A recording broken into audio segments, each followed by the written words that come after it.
ले लो, ठीक है। एक काम करूंगी, वैसे भी दिन आ चुके हैं मेरे, तो अपना सब कुछ दान कर जाऊंगी, ठीक है। चलो अब देखो, 4 person PQRS together can finish a work in 12 hours, ठीक है। तो यहाँ पर हमें क्या दे रखा है कि PQRS कितने लोग हैं, तो इसको नेक्स्ट स्लाइड में करते हैं, यहाँ पर जगह हमारे पास ज़्यादा है। PQRS ये किसी काम को कंप्लीट कर देते हैं 12 घंटे टोटल में, while P alone can work in इतने डेज, ये वैल्यू हमें बतानी है।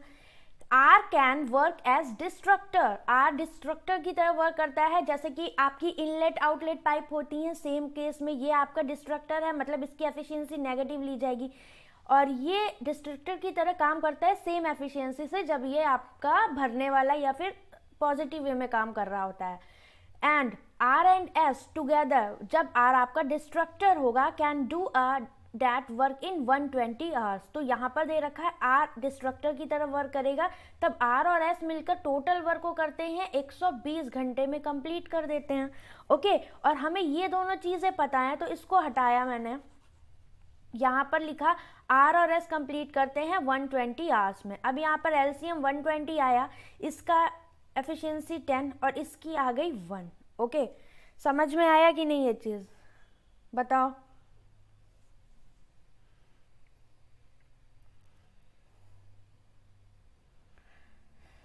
फिर क्या बोल रहा है आगे कि ratio of efficiency of R to S, तो आर और एस की एफिशिएंसी का जो रेशियो दे रखा है हमें 3:4 का दे रखा है। मतलब क्या, अगर इस केस में देखें, ये टोटल हमारी कितनी आ रही है, टोटल की बात करें तो ये हमारी इसकी 7 एफिशिएंसी है। ओके, अगर हम इसके केस के हिसाब से देखते हैं तो इसकी कितनी आएगी, हमारी टोटल 10 आएगी। अब आर और एस में आर तो डिस्ट्रक्टर है, ठीक है, तो ये 4 - 3, तो इसकी तो 1 आ गई, ये समझ में आया। बट अगर यहाँ पर हम ये वैल्यू रखेंगे तो पी और क्यू की एफिशिएंसी हमारी लगभग कितनी आनी चाहिए, यहाँ पर 120 10 नहीं आया, कोई बात नहीं। तो P और Q की रिमेनिंग कितनी होगी, अगर हम R और S की यहाँ पर देखें तो यहाँ पर तो R ने वर्क जो किया है वो पॉजिटिव वे में किया है गाइज, यहाँ डिस्ट्रक्टर फॉर्म में किया है, तो यहाँ पर जो एफिशिएंसी होगी ये नेगेटिव -3 होगी, बट यहाँ जो लेंगे वो पॉजिटिव +3 होगी, तो +3 +4, 10 में से 7 गया, तो यहाँ पर 3 एफिशिएंसी किसकी आ जाएगी आपकी, ये आ जाएगी P + Q की एफिशिएंसी होगी आपकी 3, और टोटल वर्क कितना था 120। तो अगर ये P और Q 3 की एफिशिएंसी से वर्क करेंगे तो ये 40 घंटे में ये काम कंप्लीट करेंगे। इतना समझ में आता है कि नहीं आता है, प्रोवाइड है क्वेश्चन, ठीक है, ये देखिए है, नो ये प्रीवियस ईयर नहीं है ये, बट प्रीवियस अब इस ईयर जो आने वाला है ये वो है। ओके, इस ईयर आपके बिल्कुल डिटो ऐसे ही क्वेश्चन मिलेंगे गाइज, आप देख लेना।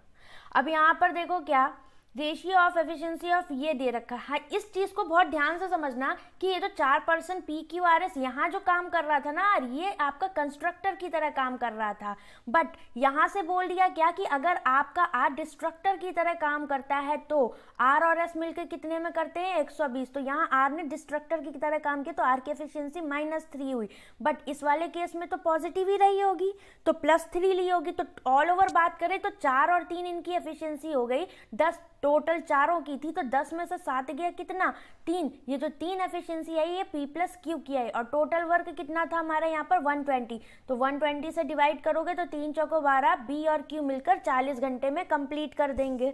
ओके, अब क्या बोला यहाँ पर कि time taken by Q and S together to do the work, तो यहाँ पर ये वाली वैल्यूज जो रखी हैं वो है Q और S, यहाँ पर दोनों मिलकर जो टाइम लगाते हैं, और ये P अलोन करता है, तो इस तरह हम यहाँ पर बाय ऑप्शन चेक कर लेंगे, ठीक है। बहुत थोड़ा सा यहाँ ध्यान से क्वेश्चन करने वाला था। ओके, 10 - 1 देखो सैम को नहीं समझ में आया, यस 10 - 1 होता, बट यहाँ पर जो काम कर रहा है आर वो कंस्ट्रक्टर की तरह काम कर रहा है यहाँ डिस्ट्रक्टर के लिए, तो यहाँ 4 - 3 1 एफिशिएंसी होगी, बट यहाँ पर वो कंस्ट्रक्टर की तरह काम कर रहा है, तो यहाँ पर +4 और +3 लोगे तो 7 हो जाएगा।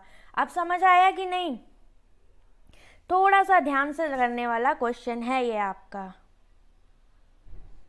सैम आप समझिए, मैंने बताया ना कि क्यों होगा, अब ना समझ में आया तो फिर बताओ, बाकी कोई और समझा सकता है तो समझा दो। And time taken by Q and S ये बताना था, तो अब मुझे ये तो पता लग गया P और Q 40 घंटे में करते हैं। अब पहले ऑप्शन से अगर मैंने लिया बाय ऑप्शन ए, अगर P 80 दिन में अलोन करता है वर्क, ठीक है, तो इन दोनों से 80 एलसीएम आ गया, इसकी एफिशिएंसी 1, इसकी 2, तो यहाँ पर Q की भी 1 हो जाएगी, तो Q भी यहाँ पर 80 दिन में कंप्लीट कर देगा। तो अब Q और S का टाइम अगर 20 आ जाता है तो सही हो जाएगा, तो Q और S। अब S के केस में देखो तो अगर हम S की बात करें तो ये दोनों मिलकर कितने में करते हैं, यहाँ पर 120 आवर्स में कंप्लीट करते हैं। ओके, तो अब अगर मैं यहाँ से S की बात करूँ तो S को कितने डेज लगेंगे, कोई बता सकता है? S की एफिशिएंसी कितनी होगी यहाँ पर? अरे बाबा 4 था, ठीक है, 4 एफिशिएंसी से S काम कर रहा था, तो S को कितने दिन लगे होंगे? 120/4 कितना, 30 दिन लगे होंगे कि नहीं? 30 घंटे लगे होंगे। तो S के लिए क्या आएगा? 30 घंटे। तो यहाँ पर लिखा S 30 आवर्स। अब इन दोनों को देखो, सॉल्व करो तो 240 एलसीएम, ये 8 त्रिक 24, ये 3 हो गए, 3 8 24, 8 3 11, 240/11, ये क्या आ जाएगा? Q और S के द्वारा किया गया काम। बट आना कितना चाहिए? 20, तो मतलब ऑप्शन ए हमारा नहीं होगा। अब बी को चेक कर लो, यहाँ पर बी वाले केस में क्या रखना पड़ेगा? पी हमें 60 रखना पड़ेगा, 60 आवर्स में कंप्लीट कर रहा है, और पी और क्यू के डेज कितने दे रखे हैं हमें यहाँ पर? 40। एलसीएम कितना आ गया? 120, 6 दूनी 12, 4 तिया 12। अब यहाँ से क्यू का कितना आ गया डेज? तो क्यू एफिशिएंसी 1 आ गए, क्यू के डेज आ गए 120, और एस के कितने हैं? 30। एलसीएम लो 120, ये 1, ये 4, 4 और 1 5, तो 120/5। क्यू और एस कितने दिन में करेंगे? 5 दूनी 10, 5 चौको 20। ऑप्शन बी सेटिस्फाई कर रहा है। समझ में आया कि नहीं, बताओ? शॉर्ट में समझना है। देखो क्वेश्चन लेंदी है ये आपका, ठीक है, तो शॉर्ट में समझना है। तो मैं बताती हूँ कि शॉर्ट में हम यहाँ पर कैसे इस क्वेश्चन को कर सकते थे। गाइस देखो, हमेशा एक चीज़ ध्यान रखो, हमें इतना चीज़ तो समझना ही पड़ता, ठीक है, यहाँ तक तो आप आते, यहाँ तक तो आप आते हैं ना, ये तो आपको समझना ही था कि P + Q = 40R। समझ में आया इतना? अब यहाँ के बाद हमें S के लिए भी पता था, क्या S को 30 आवर्स अगर अलोन की बात करें, ये क्यों?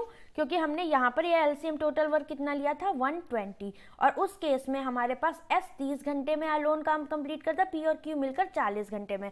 हमें मतलब किससे है? Q और S अकेले कितने दिन में करेंगे और P अकेले कितने दिन में करेगा। तो मैंने क्या किया, P की वैल्यूज रख ली, और अगर P रखने पर Q और S का वर्क इतना आ जाता है तो ये मेरा सेटिस्फाई कर जाएगा।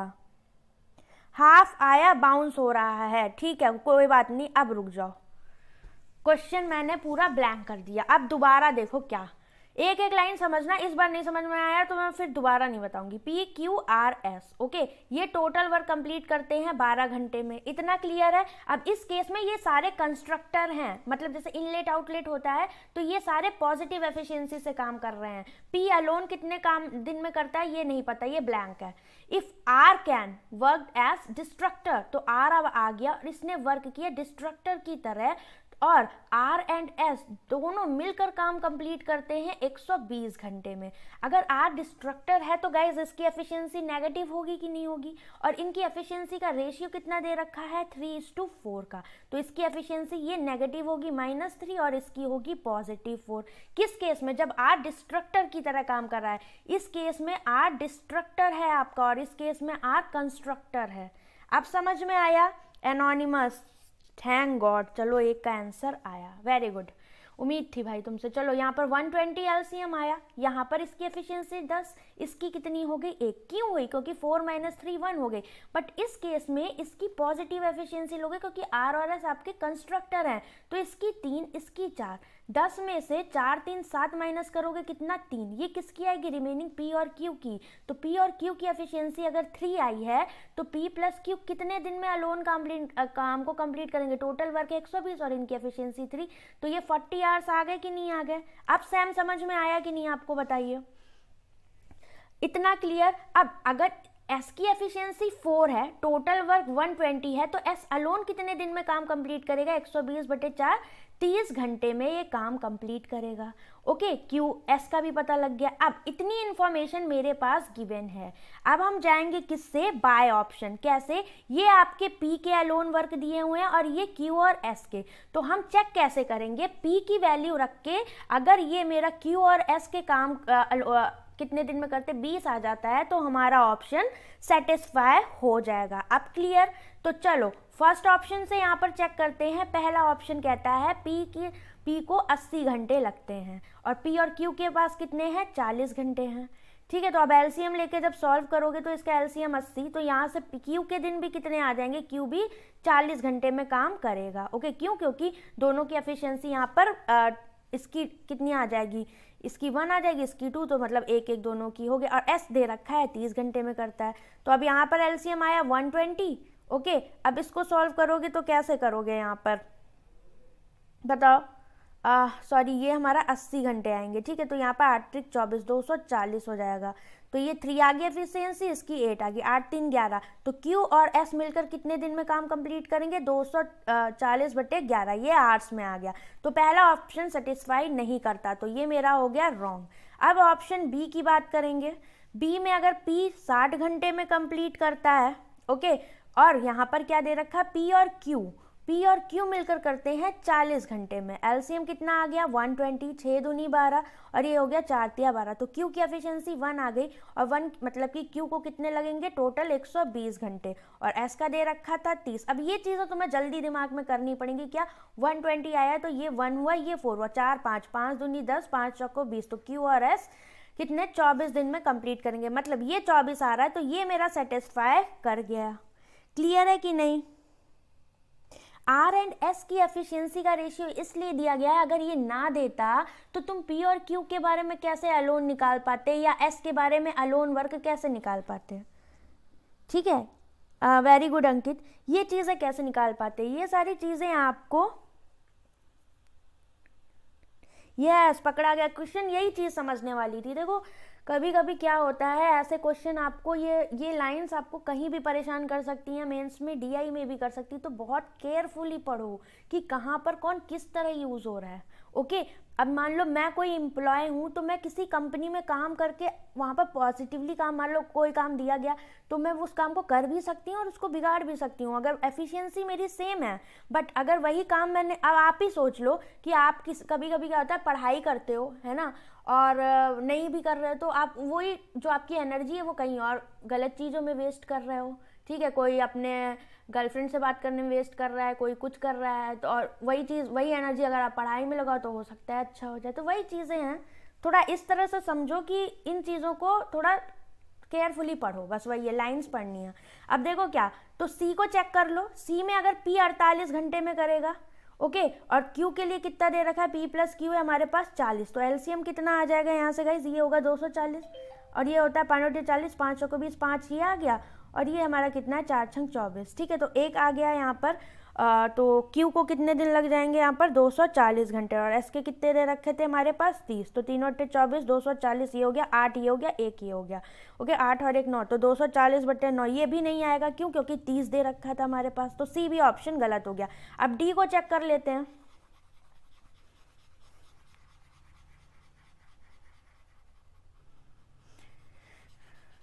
यस 120 से भी करके आप कर सकते हो। ठीक है, आप पे डिपेंड करता है कैसे कर रहे हो। अब यहाँ पर देखो लास्ट वाले में डी में अगर P 120 ले लिया, P प्लस क्यू हमारे पास कितना है 40, तो ये 120 आया वर्क, ये 4 तिया 12 और एक ही है, तो यहाँ से 2 एफिशिएंसी होगी, तो 2 छाक 12, क्यू का कितना आ गया 60 आ गया। ओके, और एस का कितना दे रखा है 30, तो दोनों मिलकर कितने दिन में करेंगे, 60 एलसीएम आ गया, ये 30 दूनी और ये 2 और 1 3, तो 60/3 कितना आ गया 20। तो ये सेटिस्फाई हो रहा है, मतलब only option B and D आपके यहाँ पर सेटिस्फाई करेंगे।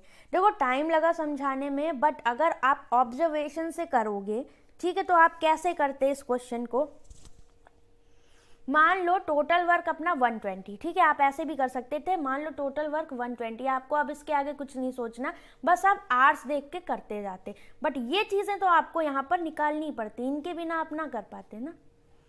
समझ में आया। मूव करें नेक्स्ट क्वेश्चन पर।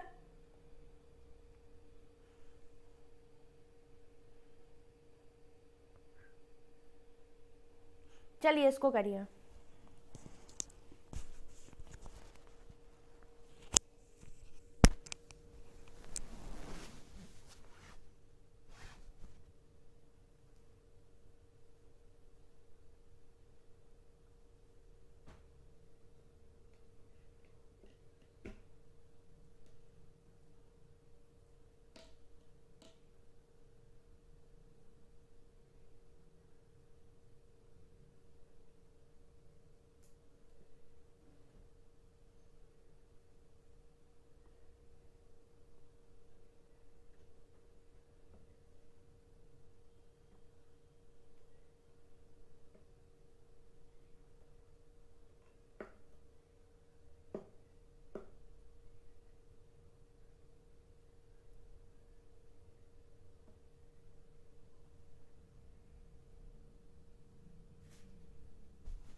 ये क्वेश्चन करिए फटाफट।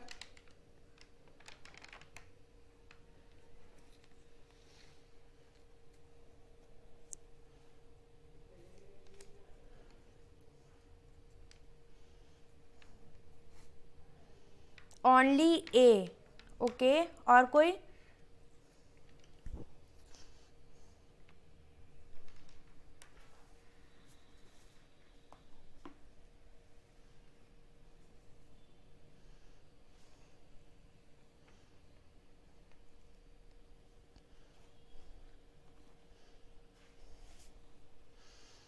ओनली ए आ रहा है, तो चलो देख लेते हैं इसको कैसे करना था। इन mixture P of milk and water, तो नेक्स्ट में करते हैं। पी में जो है आपका milk and water, difference between quantity of milk and water is इतना, ठीक है। तो पी में अगर हम बात करें मिल्क एंड वाटर का डिफरेंस कितना दे रखा है, ये हमें यहाँ से पता, मतलब ये वाली वैल्यू हमें मिल्क एंड वाटर का डिफरेंस दे रखी है। आगे mixture Q contain milk and water, आपका रेशियो कितना दे रखा है 4:9 का, and mixture P Q R mixed in the ratio 8:13 के रेशियो में इनको मिलाया जाता है। देन इन मिक्सचर आर में जो आपका है मिल्क एंड वाटर का रेशियो वो कितना दे रखा है 3:4, ठीक है। इसमें इनको मिलाया जाता है। तो अगर हम यहाँ पर मान ले कि सम ऑफ, ये आपको सम दिया, ठीक है, quantity of milk and water in P, ये आपको दे रखा है कितना, इतने लीटर। तो अगर मतलब कि आपको ये आपकी जो चीज़ दे रखी है पी की बात कर रहा है, मिल्क एंड वाटर की बात कर रहा है, कैसे यूज़ करें समझ नहीं आ रहा, सेम एलिगेशन में यूज़ करो, ठीक है। अगर आपको कुछ ऐसे दिया गया ये इस रेशियो में मिलाया गया तो एलिगेशन ही यूज़ करते हो। तो मैंने यहाँ से मिल्क का पार्ट उठा लिया, ठीक है। मिल्क अगर इसमें बात करें तो ये मैंने एक्स सेलेक्ट कर लिया, तो पी में मिल्क एक्स है, क्यू में कितना है 4/13 पार्ट, ओके, और आर में मिल्क कितना है 3/4, क्यों, सॉरी 3/7, क्यों, क्योंकि आर में ही तो मिक्स कर रहे हैं। और फाइनल रेशियो कितना है, मिक्स करने पर कितने रेशियो में मिलाया जा रहा है 8:13, तो ये वैल्यू हमारी कितनी आ गई 8:13। अब इसमें आप एलिगेशन लगा दोगे, कैसे लगाओगे यहाँ पर, तो अगर अब यहाँ पर बात करो तो ये कितना हो जाएगा 4/13 माइनस 3/7 अपॉन में कितना, ये हो जाएगा आपका 3/7 माइनस एक्स, क्योंकि एक वैल्यू बड़ी एक छोटी, और इज इक्वल टू 8/13। ऐसे ही तो लगाते हो। अब इधर मल्टीप्लाई करो तो 4 माइनस 39/7 इज इक्वल टू कितना 8 3 24, 24/7 और माइनस 8x। अब इसको सॉल्व करोगे तो 8x कितना आ जाएगा आपका, ये 9 4 13 और 3 2 5 और एक 63/7, और ये हो जाएगा -7, तो 9 में से 4 गया 5, तो 8x इज इक्वल टू कितना आ जाएगा आपका 5। तो x की वैल्यू कितनी आ गई 5/8। अब ये जो x की वैल्यू 5/8 आई है तो ये मिल्क का पार्ट है और ये टोटल, ठीक है। तो अगर मिल्क इतना है और टोटल इतना है तो वाटर कितना होगा, 8 में से 5 गया 3, ठीक है। तो मिल्क एंड वाटर का रेशियो पी में कितना हो जाएगा आपका 5:3 हो जाएगा कि नहीं, बताओ। ये चीज़ समझ में आती है कि नहीं। ए आ रहा है, बी एंड सी रॉन्ग है,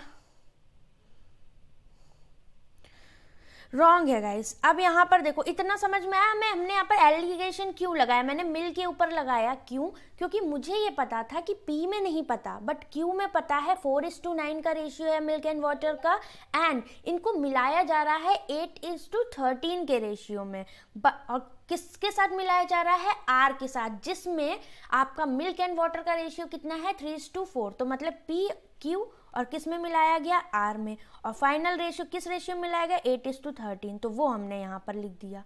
क्लियर, लगा लिया यहाँ पर।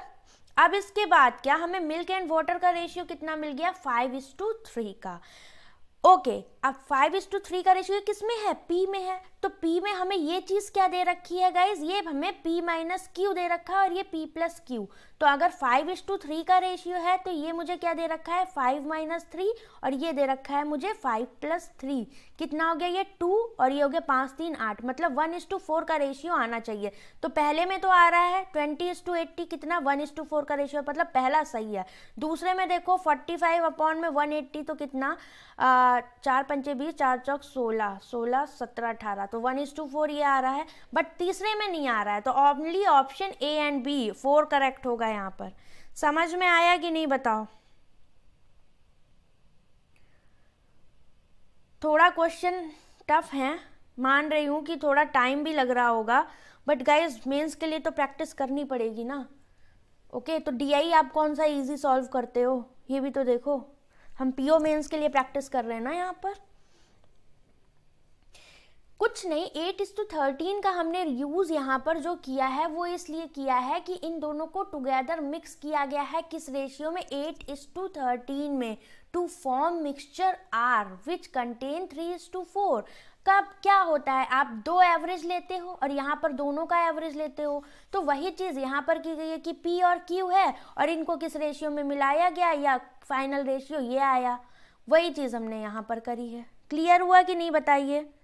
8:13 फाइनल कैसे, ये फाइनल इसलिए है क्योंकि इनको इस रेशियो में मिक्स किया गया है 8:13 के रेशियो में, to form a mixture R. R एक मिक्सचर बनाने के लिए जिसमें आपका मिल्क और वाटर कितना है, 3:4 है। तो जब एक बात बताओ कि आप कोई भी चीज़ हो, मान लो आपके पास x लीटर कोई चीज़ है या इसमें मिल्क एंड वाटर है और आपके पास मिल्क एंड वाटर 3:4 है, अगर आप इसमें से ये ले जाके कोई भी मिल्क और वाटर मिलाओगे तो उनको आप 3:4 के रेशियो में ही मिलाओगे, इसलिए हमने उस वाले पार्ट को यहाँ रखा और बाकी जो फाइनल था वो यहाँ रखा।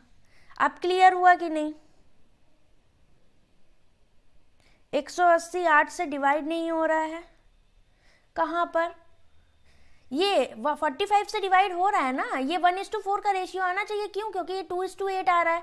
ये क्या है आपका P माइनस क्यू ही तो है, difference between quantity of milk and water P में। तो ये कितना आया हमारा, 5:3 का रेशियो है मिल्क एंड वाटर का, तो ये 2 आया रेशियो में, और ये कितना है 5 + 3 8 आया, तो 1:4 का रेशियो होना चाहिए इन दोनों के बीच में। तो किस में आ रहा है, पहले में आ रहा है दूसरे में आ रहा है, तो A और B होगा। यस हरीश, मैंने यहाँ पर मिल्क का आपका लिया है ना, तो मिल्क ही तो लिया है यहाँ पर मिल्क एंड वाटर में, ये मिल्क का हमने लिया है। ओके तो ये जब मिल्क का लिया है तो x का जो पार्ट आया हमारा 5/8 आया, तो इसमें मिल्क का पार्ट कितना हो गया, ये हो गया मिल्क, ये मिल्क का पार्ट हो गया, ये हो गया टोटल। तो अगर हम इसमें वाटर की बात करें तो कितना होगा 8 - 5, तो वाटर कितना हो जाएगा 3, तो मिल्क और वाटर के रेशियो की बात करोगे तो कितना हो जाएगा 5:3। अब समझ आया, बताओ अब क्लियर हुआ।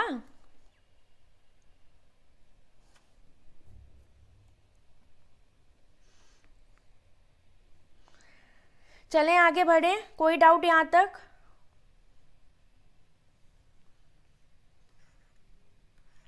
जल्दी से बता दो।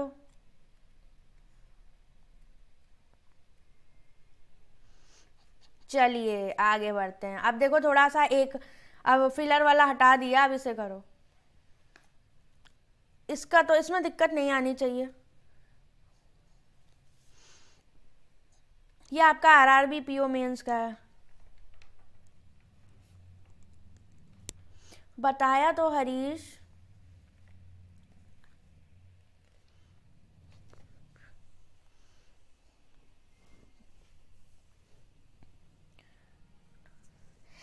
ना बाबा वीआईपी, मैंने एक्स आपका वो लिया है, क्या कहते हैं, एक्स हमने मिल्क का पार्ट लिया था, तभी तो वो हमारा 5 कितना आया था 8 आया था। तो जब कभी भी कोई चीज़ फ्रैक्शन में होती है तो ऊपर वो वाला पार्ट हो गई और नीचे टोटल पार्ट होता है। अगर मैं बोल दूं कि पी में जो है, पी क्या है 1/4 है क्यू का, तो क्यू कितना रहा होगा 4 रहा होगा, तभी तो ये इसका 1/4 हुआ। बताओ, तो टोटल तो ये है हमारा मिल्क एंड वाटर, ये है मिल्क एंड वाटर, ये ऊपर जो पार्ट है ये मिल्क का पार्ट है। रेशियो नहीं पढ़ाया आपको,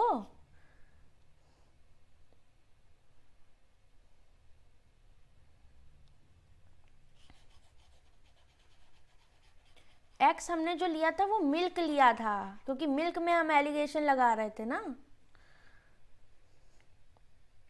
ज़्यादा ही टफ क्वेश्चन ले लिए हैं क्या आज, कोई आज आ नहीं रहा क्लास में, क्या बात है। टाइमिंग आप लोग को बता तो दी थी मैंने।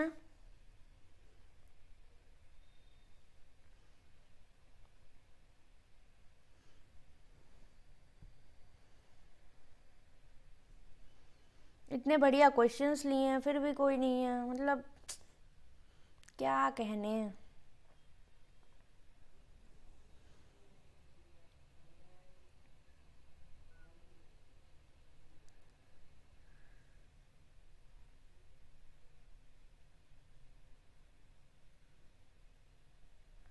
क्यों करेंगे y का पार्ट एज्यूम, किस खुशी में करेंगे, हमें कुछ नहीं है। मैंने बस मिल्क, तुम चाहे वो वाटर को लेके निकाल लेते, अगर वाटर को लेके निकालते तो 3/8 आता आपका। ओके, वाटर को लेके तो उस केस में भी आपका क्या होता है, मिल्क एंड वाटर का 5:3 आ जाता। तो कुछ भी लेके करो, मिल्क लो या वाटर लो, तो मैंने मिल्क को लेकर सिर्फ किया, उसको मैंने एक्स लेट कर लिया, तो वो मेरा फ्रैक्शन में आ गया कितना, 5/8। तो 5/8 आ गया, मतलब क्या मिल्क का पार्ट है 5 टोटल 8 में से, तो टोटल 8 है तो मिल्क 5 हो गया, तो वाटर कितना हो जाएगा, 8 - 5 3 हो जाएगा। तो y की ज़रूरत क्या है अलग से एज्यूम करने की, बाकी चीज़ें तो हमें गिवन है। 16.5 रॉन्ग है, एनोनिमस रॉन्ग है। अंकित 16.5। चलो देखते हैं, थोड़ा सा इमेजिनेशन मैं बताती हूँ डायग्राम से। Boat A and B started travelling simultaneously in upstream from same point with their speed in still water. तो स्टिल वाटर में मतलब कि XA और XB हमें दे रखा कितना, इसकी दे रखी 50 km/h और ये दे रखी हमें यहाँ पर 35 km/h। तो ये हमारी फास्टर बोट होगी, इतना तो क्लियर है सबको, इसकी स्पीड ज़्यादा, और ये हमारी स्लोअर बोट होगी। अब यहाँ पर आगे क्या बोल रहे हैं, अपस्ट्रीम जा रहे हैं, मतलब कि ये धारा की दिशा के प्रतिकूल जा रहे हैं। मान लो ये रिवर है आपकी, इसकी डायरेक्शन क्या है, ये है, और ये जा रही हैं दोनों बोट्स इधर साइड में, ये इधर मूव कर रही हैं दोनों, तो अपस्ट्रीम जा रही होंगी। तो मतलब यहाँ पर अगर हम अपस्ट्रीम की स्पीड लेंगे तो वो क्या होगी, XA - A, और इसकी होगी XB - A। आगे देखते हैं, after travelling 40 minutes an item fall from the faster boat. तो फास्टर बोट आगे होगी। अब यहाँ से क्या हुआ, 40 मिनट यहाँ पर क्रॉस करने के बाद यहाँ से एक आइटम गिरता है, मान लो इसने कुछ गिराया यहाँ से, ओके, ये भी वाटर के अंदर ही गिरा होगा। An item started floating with stream flow of speed of 5 km/h। तो स्पीड की हमें यहाँ पर स्ट्रीम की स्पीड कितनी दे दी, 5 km/h। इसी स्पीड से ये आइटम भी मूव कर रहा है और विद स्ट्रीम जा रहा है, मतलब कि ये यहाँ पर स्ट्रीम की डायरेक्शन में जा रहा है, तो ये इधर जा रहा होगा, क्लियर है। और ये बोट, ये वाली बोट, तो मतलब अगर इन दोनों की बात करें तो अगर ये दोनों आपस में मिलेंगे तो ये यहाँ पर ट्रेन वाला सिस्टम लगेगा कि जब दो ट्रेन अपोजिट डायरेक्शन में आती है तो ये ऐड होता है, ओके, क्यों, क्योंकि दोनों ही गति करके एक दूसरे की तरफ जा रहे हैं। Find the approximate distance between both the boats when slower boat catches the item। तो ये इस वाली बोट को मान लो ये बोट भी आगे मतलब चल रही है, मूविंग है, ये भी मूविंग है, तो दोनों की रिलेटिव स्पीड लोगे, क्यों, क्योंकि दोनों ही मूविंग है। ये स्ट्रीम की स्पीड से फॉलो कर रहा है 5 km/h से, और ये हमारी जा रही है किससे, शॉर्ट वाली ये जा रही है 35 km/h की स्पीड से। 35 - 5 क्यों, क्योंकि अपस्ट्रीम जा रही है। अब यहाँ पर हमें क्या निकालना है कि दोनों बोट के बीच में टाइम डिस्टेंस कितनी है जब स्लोअर बोट कर लेती है आइटम को। तो दो यहाँ पर आपके कॉन्सेप्ट लगेंगे, एक आपका लगेगा बोट वाला और एक लगेगा आपका जो ट्रेन में लगाते हो स्पीड वाला। क्यों, क्योंकि इसमें आप ट्रेन वाली स्पीड का लगाओगे, क्योंकि ये दोनों कभी भी जो मूविंग चीज़ें एक दूसरे की तरफ आती हैं तो वहाँ पर आपकी क्या होती है, स्पीड ऐड होती है। और कभी भी कोई आपका विंड चलती है या आपका अपोजिट डायरेक्शन में विंड चल रही है या कभी अपोजिट डायरेक्शन में पानी फ्लो हो रहा है, तो उस केस में जो स्पीड होगी, मान लो ये आपकी बोट की स्पीड x है और इनकी स्पीड a है, तो वो होगी x - a। कई बार बता चुकी हूँ, ठीक है, तो दोनों कॉन्सेप्ट लगेंगे, कंफ्यूज नहीं होना। अब चलो क्वेश्चन को देखते हैं कैसे करना था। अब अपस्ट्रीम की बात करें, a हमारे पास 5 है, तो अपस्ट्रीम अगर a की देखें कितनी होगी, 50 - 5 45 km/h, और इसकी अपस्ट्रीम b की स्पीड कितनी होगी, 35 - 5 ये होगी 30 km/h। ओके, अब 40 मिनट में क्या होता है कि ट्रेवल करने के बाद फास्टर बोट में से एक आइटम गिरता है, ठीक है। तो फास्टर बोट की अगर हम बात करें, इन दोनों की बात करें, तो इन दोनों के बीच में भी तो कुछ होगा, दोनों सेम डायरेक्शन में जा रही हैं, ए और बी, ओके। और 40 मिनट चलने के बाद, मतलब ये भी 40 मिनट चली होगी, ये भी 40 मिनट चली होगी, ओके। तो डिस्टेंस अगर हम निकालें बोट के बीच में 40 मिनट में, तो डिस्टेंस बिटवीन बोट कितनी हो जाएगी, दोनों बोट के बीच में। तो कितना है, 40 मिनट का टाइम लग रहा है और डिस्टेंस दोनों के बीच की निकालनी है और दोनों सेम डायरेक्शन में जा रही हैं बोट, तो दोनों सेम में जा रही हैं, तो रिलेटिव स्पीड कितनी होगी 45 माइनस 30। और कितना टाइम लग रहा है 40 मिनट, तो किलोमीटर पर आवर के लिए 60 से डिवाइड कर दोगे, कितना आ गया 15 गुणे 40 अपॉन में 60, 15 चौको 60, कितना आ जाएगा आपका 10 किलोमीटर। मतलब दोनों बोट के बीच में जो डिस्टेंस है वो कितनी है, किसी का भी यहाँ पर करेक्ट आंसर नहीं आया है, 10 किलोमीटर। अब आगे देखो क्या, इसके बाद हमारा बात आती है यहाँ पर किसकी, इतना तो हो गया कि दोनों बोट के बीच में डिस्टेंस कितनी है 40 मिनट के दौरान 10 किलोमीटर की डिस्टेंस यहाँ पर है। अब बात करते हैं किसकी, कि अब रिलेटिव स्पीड निकालेंगे हम स्लोअर बोट की एंड आइटम फॉल फ्रॉम अपना फास्टर बोट। तो क्यों निकालेंगे, क्योंकि ये बोट भी जा रही है और जो ये आइटम गिरा है ये स्पीड किसकी डायरेक्शन, किसकी तरफ जा रहा है, स्ट्रीम की डायरेक्शन में। क्यों, क्योंकि ये एक नॉर्मल चीज़ है, कोई भी आप चीज़ गिराओगे तो वो हमेशा पानी के फ्लो के साथ जाएगी ना, तो ये भी जा रही है, तो इसकी स्पीड कितनी है 5 किलोमीटर पर आवर। और जो छोटी वाली बोट है, मतलब जिसकी स्पीड कम है, उसकी है 35 किलोमीटर पर आवर। तो अब इन दोनों की अगर रिलेटिव स्पीड की बात करेंगे, किसकी, relative speed of smaller boat या फिर स्लोअर बोट एंड आइटम, तो इनकी क्या आ जाएगी, ये दोनों क्या है, दोनों एक दूसरे की तरफ आ रही, तो ऐड हो जाएगी कितनी 30 + 5। क्यों 30 + 5 होगी, क्योंकि ये तो अपस्ट्रीम से जा रही है ना, तो अपस्ट्रीम वाली ही होगी, क्योंकि धारा की दिशा के विपरीत जा रही है, तो ये तो रही, और साथ में जो धारा की दिशा है 5 किलोमीटर पर आवर से, ये भी इसको अपोज करिए, तो ऑल ओवर यहाँ पर जो स्पीड आएगी वो आएगी 30, और ये कौन सी 5 किलोमीटर वाली ऐड हो जाएगी, जो ये पत्थर या फिर जो भी आइटम इसकी तरफ जा रहा है, तो ये हो जाएगी हमारी 35 किलोमीटर पर आवर। ये हो गई रिलेटिव स्पीड। ओके, अब ये जो स्पीड आई है गाइस, जैसे कि जब आपकी दो ट्रेन आती हैं तो जो टाइम मिलने का निकालते हैं वो क्या होता है, जो डिस्टेंस होगी, तो यहाँ पर डिस्टेंस कितनी आई है हमारी दोनों के बीच में, ये है 10। ओके, और यहाँ पर स्पीड कितनी आई है आपकी रिलेटिव, वो है 35। तो यही जो टाइम होगा वो क्या होगा, उस आइटम और उस बोट के मिलने का टाइम होगा। समझ में आया कि नहीं बताओ, ये जो भी टाइम होगा, जैसे आप रिलेट कर लो अपना ट्रेन वाला कॉन्सेप्ट से, क्या कि कभी दो ट्रेन एक दूसरे की तरफ से आती है, वही काम यहाँ पर वो जो स्लोअर बोट है वो कर रही है, और साथ में जो आइटम है वो दोनों एक दूसरे की तरफ आ रहे हैं।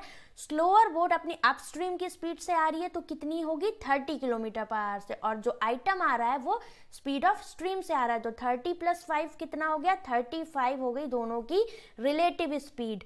और दोनों के बीच में जो बोट और के बीच में जो डिस्टेंस थी वो कितनी थी हमारी 10। तो अब वही बात है, दोनों ट्रेन कितने टाइम पे मिलेंगी, तो जो उनके बीच में रिलेटिव स्पीड है और जो हमारी डिस्टेंस है, तो डिस्टेंस अपॉन में स्पीड, वही चीज़ मैंने यहाँ पर की। तो ये कितना आ जाएगा आपका यहाँ पर 2/7 आवर्स।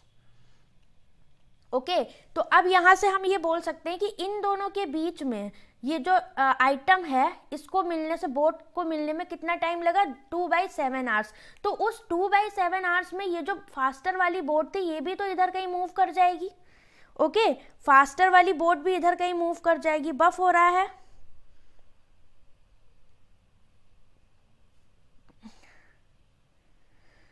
देखो थोड़ा सा यहाँ पर बहुत एनर्जी मेरी भी लग रही, क्योंकि क्वेश्चन बहुत है, थोड़े से समझाने वाले हैं। ओके, मैं इसलिए एक एक पॉइंट आपको समझा रही हूँ यहाँ पर कि हमें कैसे इसको करना है। अब यहाँ पर देखो पूछा गया है डिस्टेंस बिटवीन, तो डिस्टेंस की बात करें, एक मिनट को पेन चेंज करते हैं फिर बताते हैं। Distance between both the boats when slower boat catches the item. तो अब कैच जब ये कर रही होगी तो ये इसको कैच करने में कितना टाइम लग रहा है यहाँ पर 2/7 आवर्स। इतना तो समझ में आया, तो मतलब ये 2/7 आवर्स तो इन्होंने कुछ डिस्टेंस कवर की होगी, बट जो यहाँ पर ये काम हो रहा है इन दोनों के मिलने का, उतनी देर में जो फास्टर वाली बोट थी वो तो अपनी धुन में आगे जा रही थी ना, तो उस 2/7 आवर्स में ये भी तो कुछ चली होगी। तो कितनी स्पीड थी इसकी यहाँ पर 2/7 से जो ये चलेगी, बताओ। इसकी जो स्पीड थी अपस्ट्रीम की थी 45 किलोमीटर पर आवर। तो ये जो डिस्टेंस ट्रेवल्ड बाय इस वाली फास्टर बोट कितनी हो जाएगी 45 की स्पीड से, कितना 2/7 आवर्स में कितना चलेगी यहाँ पर, तो ये निकाल लोगे आप 45 दूनी 90/7 किलोमीटर। ओके, और बाकी जो इधर ये जो 2/7 चला था ये कौन चला था, तो ये जो 2/7 आवर्स में ये जो यह पत्थर ये जो था या जो भी आइटम था ये इधर चला था। ठीक है, तो उतने में कितना किलोमीटर चला होगा, उतना ये भी चली होगी। तो ये टाइम कितना हमारा आया था, ये था हमारा 2/7 में क्या मल्टीप्लाई करोगे यहाँ पर 5, तो ये कितना हो जाएगा आपका 10/7। तो दोनों की ये किलोमीटर, तो अब दोनों की डिस्टेंस क्या होगी, जो इसने इधर कवर करी और जो इसने इधर कवर की, तो 10 प्लस 90 अपॉन में 7 कितना आ गया 100/7।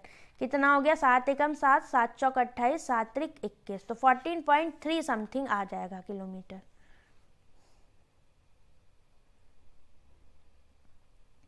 यस, डिस्टेंस तो दोनों के बीच में सेम होगा, बट यहाँ पर हमेशा की बात नहीं कर सकते हो आप। क्यों नहीं कर सकते हो, क्योंकि प्रॉब्लम यहाँ पर ये है कि इन्होंने क्या आपसे डिस्टेंस पूछी है कि when between both the boats when slower boat catches the item. यहाँ पर डिस्टेंस आपकी वो वाली पूछी है जब स्लोअर बोट आपकी आइटम को कैच कर लेती है। ओके, तो ज़रूरी नहीं है कि यहाँ पर आप उतनी स्पीड से जाके उसको कैच कर लोगे, क्योंकि मूविंग आपका आइटम भी है और 5 किलोमीटर पर आवर को आप नॉर्मल नहीं ले सकते हो, उसको आप नेग्लेक्ट नहीं कर सकते हो। तो दोनों चीज़ें वहाँ पर आ रही हैं, इस वजह से अगर मूविंग ना होती वो चीज़, तो आपकी बात सही थी कि 10 किलोमीटर पर आवर 10 किलोमीटर की डिस्टेंस होती। बट जब कोई चीज़ मूविंग है और आप उससे मिल रहे हो, तो वहाँ पर कुछ टाइम आपका लगेगा कि नहीं लगेगा।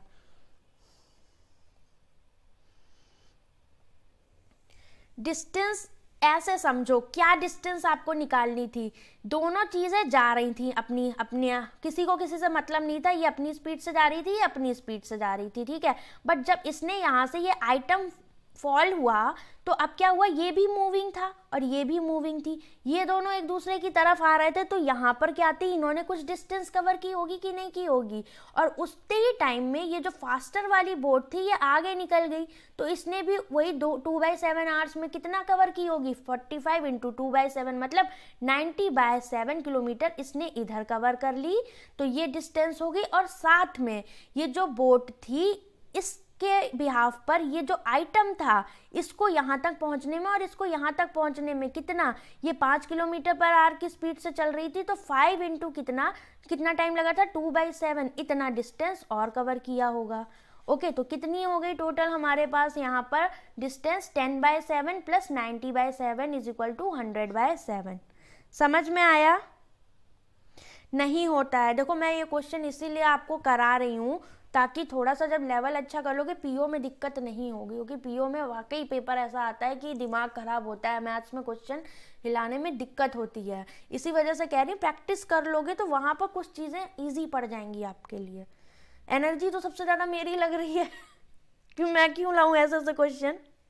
देखो आज स्टूडेंट्स भी भाग गए हैं, उनको भी लग रहा है कि यार क्या पढ़ा रही हैं, नहीं करना है ना। चलो कोई नहीं, जितने लोग हैं वो कर लो। नेक्स्ट क्वेश्चन इसे करो, ये इजी है, हल्का क्वेश्चन है, करो। अब इसके बाद थोड़ा माइंड अच्छा हो जाएगा क्योंकि डेटा सफिशिएंसी है।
टाइम स्पीड डिस्टेंस वाले क्वेश्चंस में यही प्रॉब्लम होती है, बट इसमें आपका दो कॉन्सेप्ट लग गए, एक बोट एंड स्ट्रीम भी लग गया और आपका ट्रेन भी लग गया, दोनों रिवीजन हो गया आपका। ये क्वेश्चन कराने का मोटिव यही है कि आपके ज़्यादा से ज़्यादा कॉन्सेप्ट रिवाइज हो जाएं। ओके, तो क्वेश्चन को हमेशा ये देख के मत किया करो कि यार नहीं करना, हमसे एग्जाम में नहीं होगा, क्या पता वो कॉन्सेप्ट तुम्हारा किसी क्वेश्चन में यूज हो जाए।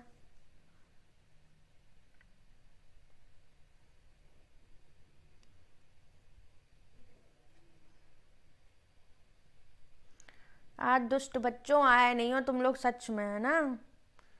सब गंदे हो, एक तरफ से सब गंदे गंदे हो। चलो इसको करते हैं आगे। Difference between CI and SI of a certain sum after 2 years at R% rate interest is P. RRB PO mains, okay?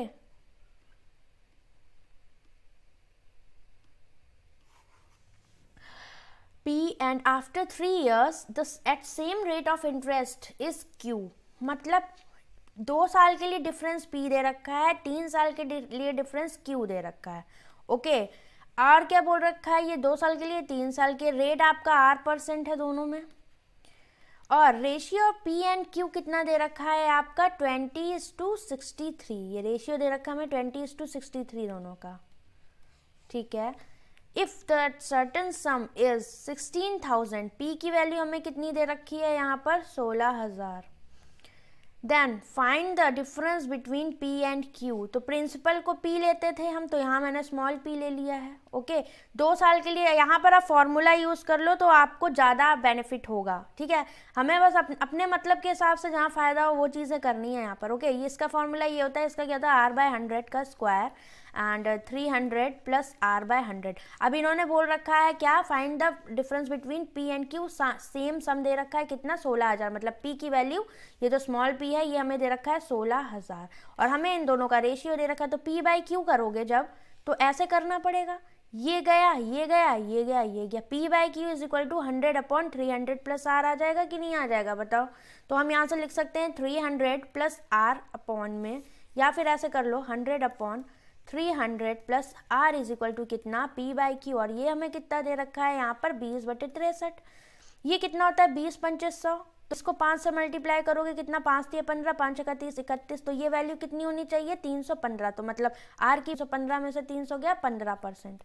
इतना क्लियर है कि नहीं, बताओ? इतना हो गया। अब इसके बाद आप चाहो तो R की वैल्यू यहाँ रख के, P आपको 16,000 पता ही है, और आप निकाल लो P और Q का डिफरेंस। अदरवाइज 3 साल के लिए बोल रहा है ना, तो 3 साल के लिए मैंने बताया था क्या होती हैं आपकी वैल्यूज? 3 to 1 जब CI/SI की बात करते हैं, ओके? तो ये वैल्यू हो गई हमारी कितनी यहाँ पर? 3 to 1। प्रिंसिपल है 16,000, 15% की फ्रैक्शनल वैल्यू कितनी होती है? 3/20, ओके? तो पहले साल क्या होगा? 16,000 गुणे 3/20, तो ये कितना आ जाएगा? 8, 8×3 = 24, ये हो गया 2400। दूसरे साल क्या हो जाएगा? 2400 पे कितना? 3/20 मिलेगा, तो ये 12, 12×3 = 36, 360। तीसरे साल क्या होगा? 360 गुणे 3/20, तो ये कितना? 18×3 = 54, ओके? तो यहाँ से अब आप बताओ क्या आ जाएगा आपका? 24×3 कितना होता है? 1200।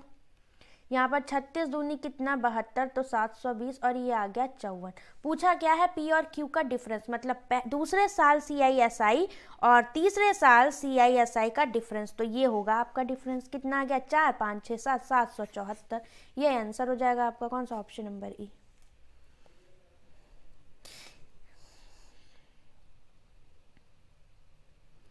नरेंद्र, मैंने आपको बोट एंड स्ट्रीम का पूरा एक बेसिक कॉन्सेप्ट भी पढ़ा चुकी हूँ, आप इसका करते हो, ओके? अगर आपको इसमें दिक्कत आ रही है, क्योंकि मैंने अपने एंड से इसके इतने आपको वेरिएशन करा दिए हैं, ओके? SBI PO प्रीलिम्स के लिए भी मैंने बेसिक क्लास ली थी, और फिर अब ये हम लोग मेंस के लिए भी कर रहे हैं। आपको इतनी सारी मैंने DI कराई हैं बोट स्ट्रीम पर। सब गंदे बच्चे हो, सच में। मैं गुस्सा हूँ आज सबसे। कोई नहीं आया आज क्लास में, इतनी अच्छी क्लास थी। तो मैं तो जहर क्वेश्चन लेकर आई थी, तुम लोग तो जहर खा के सब बेहोश हो गए लग रहा है। 774 समझ आया? आप ऐसे भी कर सकते थे, ये तो एक रीज़न, ये आपको मैंने हमेशा बताया था कैसे। इस तरह से आपके स्लॉट होते हैं 2, 1, 3, 2, 1, ये 3 साल के लिए, 2 साल के लिए, ऐसे करके भी आप कर सकते थे। अदरवाइज आप यहाँ पर रख सकते थे। फॉर्मूला होता है CI/SI का, हरीश, क्या? 2 साल के लिए होता है आपका P R/100 का होल स्क्वायर। ये देखो याद होना चाहिए, क्यों, कब क्या चीज़ ज़रूरत पड़ जाए। इसका फ़ायदा हमें यहाँ पर ये हुआ क्योंकि ये चीज़ें कैंसिल होगी, हमें डायरेक्ट पता लग गया कि 100/300 प्लस R कितना होगा? 20/63। तो इससे मैंने अपना रेट निकाल लिया, ओके?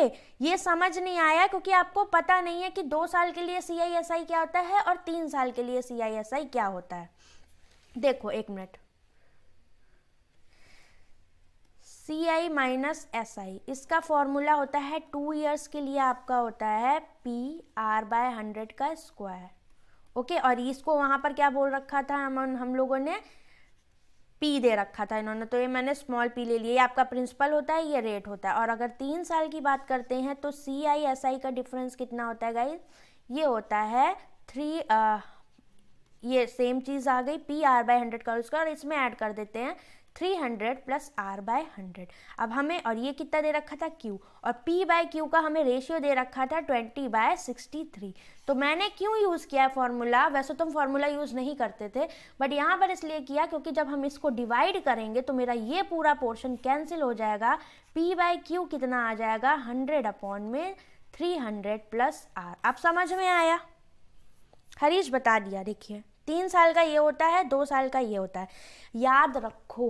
ओके, ऐसा नहीं है कि याद रखने से कम हो जाओगे कि हमें फॉर्मूला यूज़ ही नहीं करने हैं, बिना फॉर्मूला हर चीज़ करनी अच्छी बात है, बट कभी कभी क्या होता है, अगर वहाँ से तुम्हें कुछ ईजी पड़ रहा है तो यूज़ करने में कोई बुराई नहीं है। ओके, हर चीज़ में अपना फ़ायदा देखो कि हाँ अगर मुझे ऐसे फ़ायदा हो रहा है तो हो सकता है फॉर्मूले से ही कर लूँ। चलो 4 साल का ना पूछो, फिर तो तुमको फिर यही मेथड बताना पड़ेगा पूरा, ठीक है, इस तरह निकालोगे जैसे मैंने ये निकाला है। नेक्स्ट, अब चलो हल्के क्वेश्चन आ गए, ठीक है, अब थोड़ा दिमाग नहीं खर्च होगा, वैसे डिनर ना किया खा लेना क्योंकि दिमाग खाली हो गया होगा। अब है आपकी डेटा सफिशिएंसी। ओके, चलो इनमें तो माहिर हो आप लोग, करो फटाफट। इसमें भी गलत करोगे मुझे पता है, इसीलिए सिर्फ स्टेटमेंट, 2 ही स्टेटमेंट लिए हैं।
Board necessary. Okay, anyone else?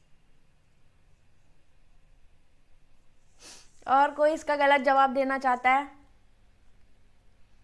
Option तो आप जानते हैं ना कि या तो सिर्फ पहला या फिर दूसरा या फिर दोनों, आइदर या फिर कोई नहीं, ठीक है, तो उस हिसाब से बता दो।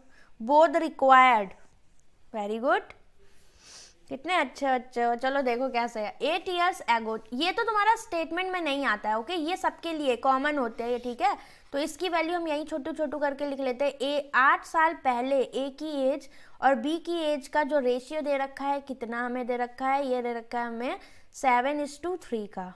ओके, ये चीज़ तो समझ आ रही है कि क्या दे रखा है, तो मतलब मैं यहाँ लिख सकती हूँ ए की एज ए ले ली और ये बी की एज ले ली, 8 साल पहले, 7:3 का रेशियो, ये तो हमें क्वेश्चन में गिवन है। And sum of present age of A and D, A और डी की प्रेजेंट एज का सम कितना दे रखा है हमें 60, तो पूछा क्या है डी की एज बताओ। अब पहला स्टेटमेंट क्या बोलता है, बी की एज 8 साल पहले और सी की एज 4 साल पहले, 4:7 है, and C's present age is 1 year more than D's present age, 1 + D, ये दे रखा है।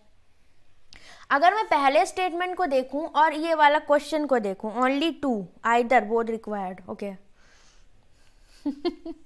अब देखो यहाँ से क्या, इन दोनों इक्वेशंस को देखा तो मुझे ये पता है कि इसमें मेरा ए आ रहा है, इसमें भी ए आ रहा है, हमें पता करना है डी। ओके, तो क्यों ना हम ये क्या एक काम ये कर सकते हैं कि सी तो मेरा डी के फॉर्म में दे रखा है।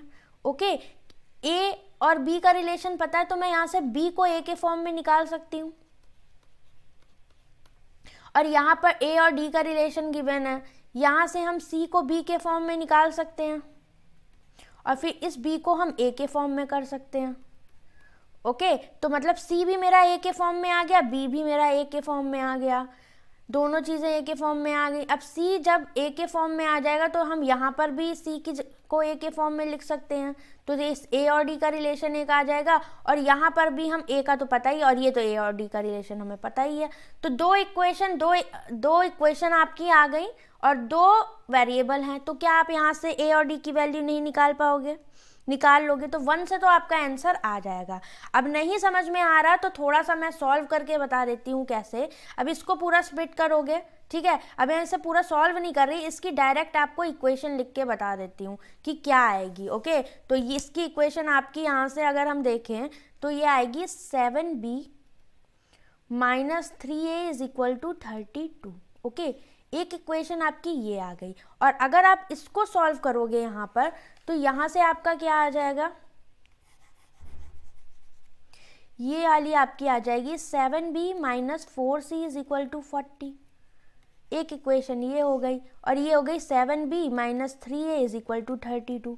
तो अब एक बात बताओ आप यहाँ से कि b वाले ये इन दोनों को इक्वल कर दोगे तो यहाँ से 7b कॉमन है, तो अगर 7b = ये लिख के 7b = ये लिख के दोनों को अगर हम इक्वल कर दें तो भी तो हमारा काम हो जाएगा कि नहीं हो जाएगा? तो किस में रिलेशन आ जाएगा? ए एंड सी में रिलेशन आ जाएगा। ए और सी में ये रिलेशन पता है, ए और डी में पता है, और ये 1 + d ये पता है। तो हम यहाँ से क्यों ना d की वैल्यू लिख लें c - 1। तो जब d की वैल्यू c - 1 इसमें रखोगे तो a कितना आ जाएगा? a + c - 1 = 60। तो एक रिलेशन आ गया, a + c = 61। तो a और c पता है तो a की वैल्यू आ जाएगी, c की वैल्यू आ जाएगी। जब c पता है तो d पता लग जाएगा, ठीक है। तो यहाँ पर ओनली 1 तो आपका सेटिस्फाई कर रहा है। अब सेकंड वाला इक्वेशन देखेंगे, इसको मैं यहाँ पर पूरा रब कर रही हूँ, ठीक है। Anonymous, any one of them, सब गलत हो, ठीक है, कोई भी यहाँ पर करेक्ट नहीं है। चलो इसको मैं इरेज कर रही हूँ यहाँ से। इरेज क्यों करना, क्योंकि बाकी की इंफॉर्मेशन की तो ज़रूरत पड़ेगी। इसे हटाते हैं।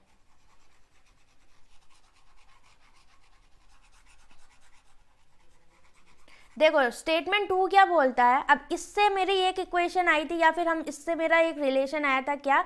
7b - 3a = 32। ओके, इसको हम लिख सकते थे यहाँ से, तो ये मैंने यहाँ पर आपका लिख लिया।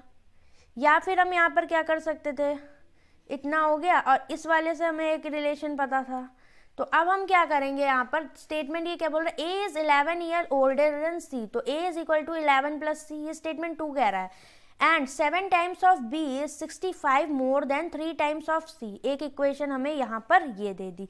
अगर मैं यहाँ पर a की जगह 11 + c रख दूँ, क्योंकि ये तो हमारा स्टेटमेंट था, मतलब क्वेश्चन ही था, तो 7b - a 33 - 3c = 32।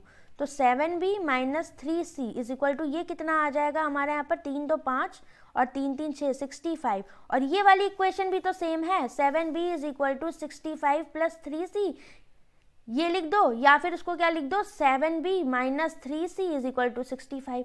तो ये इक्वेशन भी सेम आ गई और ये इक्वेशन भी सेम आ गई। तो दो इक्वेशन सेम है और दो वेरिएबल हैं, तो आप सॉल्यूशन ही नहीं निकाल सकते हो। ओके, तो यहाँ पर ओनली 1 होगा। गुगली हो गई तुम लोगों की। देखो कैसे, कोई इक्वेशन अगर आपको कभी ऐसे कोई इक्वेशन दे दी x + y = 1, x + y = 1, और आपसे बोल दिया कि x की वैल्यू निकालो, y की वैल्यू निकालो, कभी निकाल पाओगे क्या? नहीं निकाल पाओगे। क्यों? क्योंकि x की वैल्यू और y दोनों इक्वेशन सेम है, और जब भी सेम इक्वेशन होगी और दो वेरिएबल होंगे तो कभी भी आप आंसर फाइंड नहीं कर पाओगे। मैट्रिक्स पढ़ी होगी तो जानते होंगे काफ़ी स्टूडेंट जो मैथ्स के होंगे, ठीक है। तो हमेशा ध्यान रखना, सेम चीज़ हमारे साथ यहाँ पर भी हो रही है। कैसे हो रही है? मेरे पास क्या था, सेकंड स्टेटमेंट से मेरे पास एक तो ये वाला था और ये वाला हमारे पास क्वेश्चन से था। ये चीज़ हमारे पास क्वेश्चन से थी। तो जो क्वेश्चन से चीज़ थी, अगर इसमें मैंने जो स्टेटमेंट में 11 + c रखा है यहाँ पर, तो 7b - 3 11 + c = कितना, 32 आया। तो ये 7b - 33 + c = 32। या फिर इसको क्या लिख सकते थे हम लोग, 7b plus 3c is equal to 32। तो एक इक्वेशन ये आ गई थी, बाकी सॉरी ये 65 32 था तो यहाँ के 65 आएगा। और यही इक्वेशन हमारी क्या आ रही थी, माइनस है ना ये, और ये इक्वेशन यहाँ आ रही थी इस वाले से। तो भाई जब दो इक्वेशन सेम आ गई तो हमारा क्या आंसर ही नहीं आ सकता।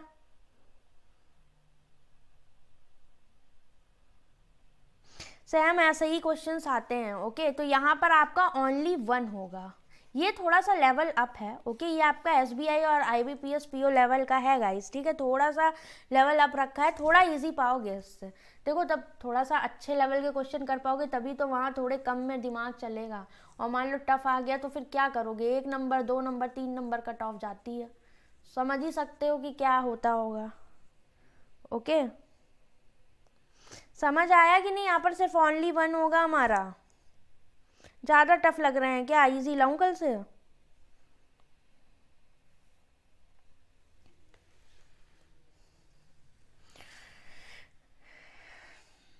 बताओ क्या हुआ, सबको सांप काहे सूंघ गया है?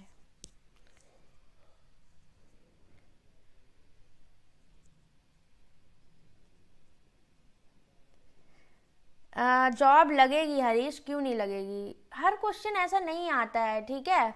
कल देखो, आज थोड़ा तुम लोग प्रॉब्लम फील कर रहे हो शायद, क्योंकि सारे क्वेश्चन मैंने टफ ले लिए हैं। कल थोड़ा सा हम लोग इजी कर लेंगे, ठीक है, परेशान मत हो। अब इसे करो, ये तो कर लोगे फटाफट, ये इजी है। ओके, इसे करिए।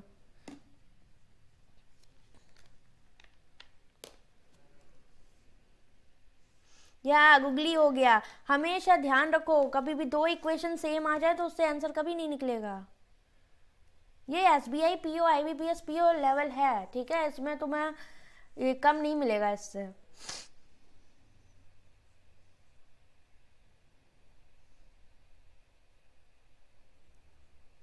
नहीं अंकित, कल थोड़ा सा कम रखूंगी, ठीक है, मुझे लग रहा है ज़्यादा हो गया थोड़ा लेकिन यार वही है, एग्ज़ाम जब देखोगे रियल एग्ज़ाम लेवल भी तो यही होता है। ओके,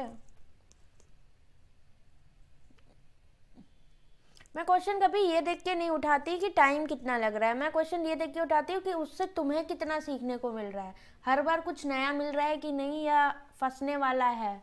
बस ये चीज़ देख के क्वेश्चन लेती हूँ मैं।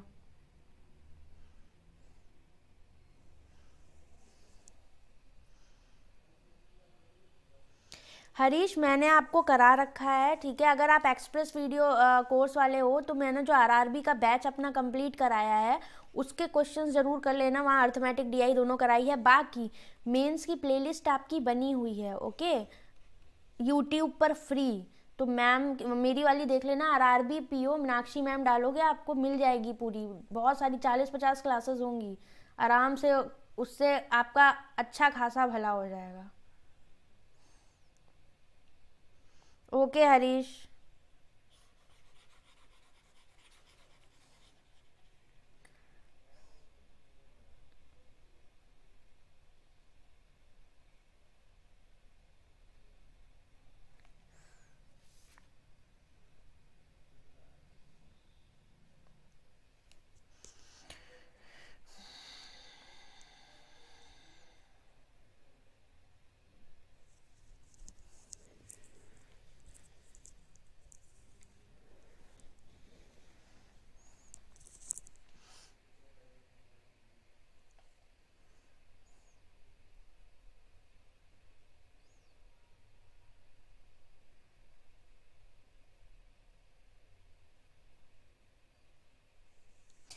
Both required, okay.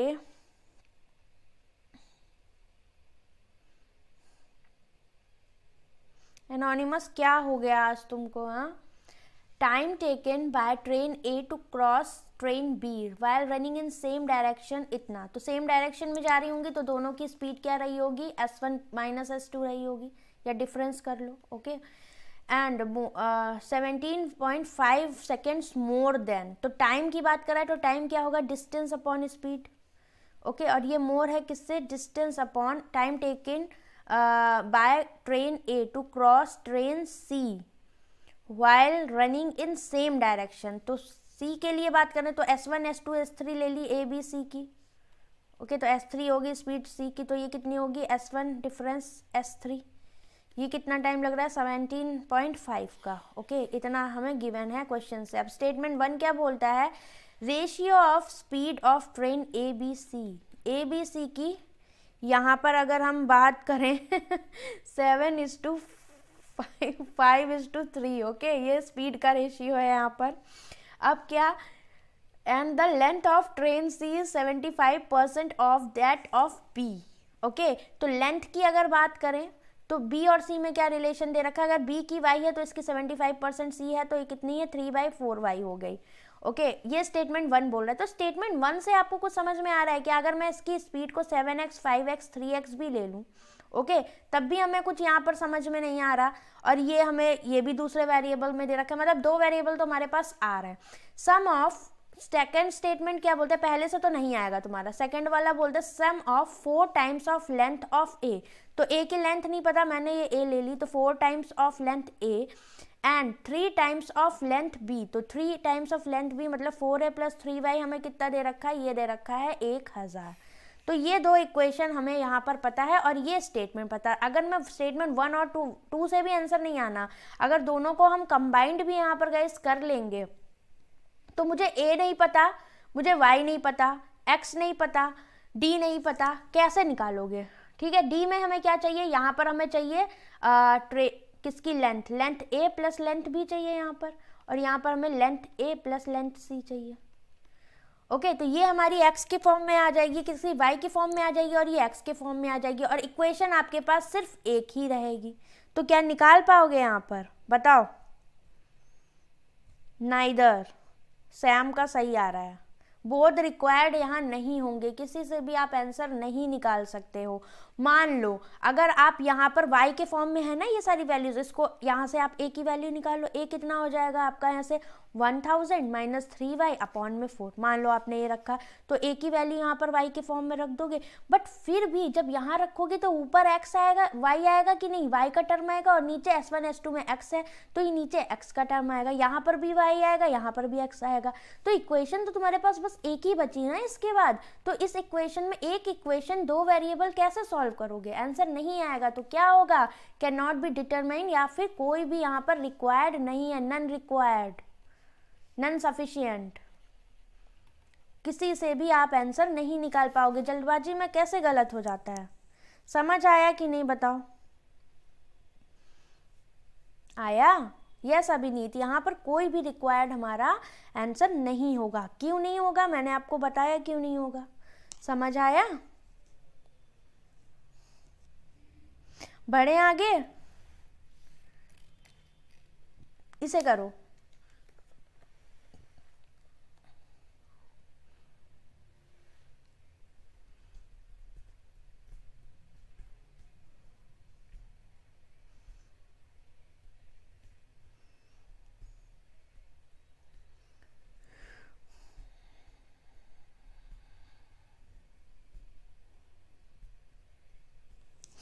थोड़ा सा क्यों, पूरा सा आना चाहिए ना, इजी है,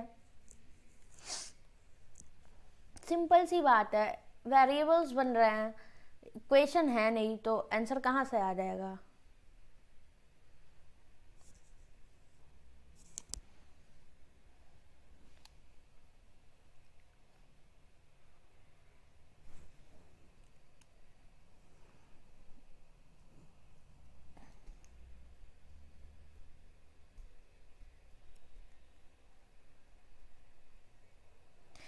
सैम क्वालिफाई हो जाएगा, ठीक है, थोड़ा सा बस वही है कि अर्थमेटिक पोर्शन स्ट्रॉन्ग कर लो।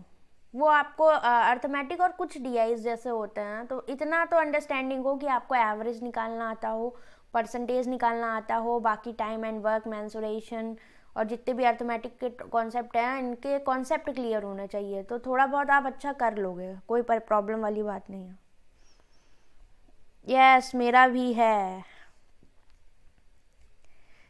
30, बस 15 दिन ही मान के चलो, 15 दिन बचे हैं। ओनली 1,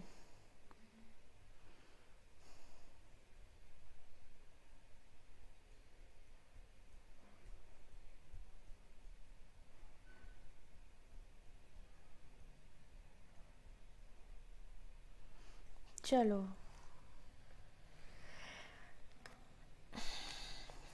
लग रहा है क्वेश्चन आज एक भी क्वेश्चन का आंसर नहीं आया सही ना।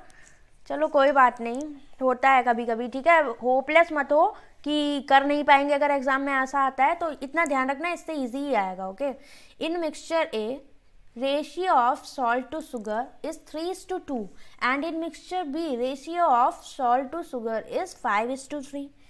ओके, तो अगर हम बात करें ए की और बी की, तो सॉल्ट और शुगर है इतना तो पता है, तो मैं डायरेक्ट रेशियो लिख देती हूँ। यहाँ 3:2 का है, यहाँ 5:3 का है। तो यहाँ पर हम इनके साथ में वेरिएबल्स ले लेते हैं, क्योंकि कुछ मिक्स किया होगा तो फिर हमें वहाँ दिक्कत नहीं आएगी। फिर बोला है both the mixture are mix together to form a new mixture, find the quantity of salt in a new mixture.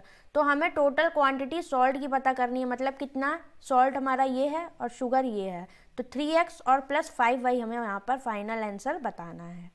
Okay, तो स्टेटमेंट 1 क्या बोलता है, quantity of sugar in mixture A and B are equal. तो statement 1 के equal क्या बोला है, sugar की जो क्वांटिटी है ए एंड बी में ये इक्वल है, तो ये शुगर है दोनों में, तो 2x is equal to 3y बोल रहा है। तो इस केस में हमारा x कितना आ जाएगा, ये आ जाएगा 3/2y, या फिर y की वैल्यू कितनी आ जाएगी यहाँ से 2/3x। ओके, फिर क्या बोला, the difference between quantity of salt and sugar in the final mixture is 35।